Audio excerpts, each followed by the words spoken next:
Kay bawo na mo, klase na sad. Unya, mura gini normal na nabantayan ako diri sa gawas sa eskwelahan nga daghan jud kayong maghuwat og jeep, bus kay para makaadto sa ilahang balay, makauli.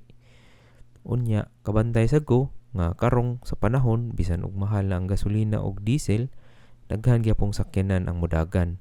Kay kita ganahan jud ta na makauli sa atoang panimalay, mapa-comfort sa usa ka auto. Unya, muna challenges na mga giatubang sa atoang mga estudyante, mga trabahante.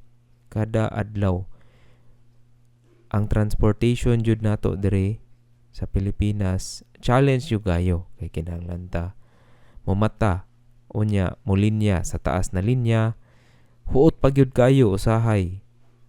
Unya, unsa inyong solusyon na hunahunaan na mapagaan ang mga transport na mas maayo unta na dili maghuot kayo kay lisod pod. Daghang salamat.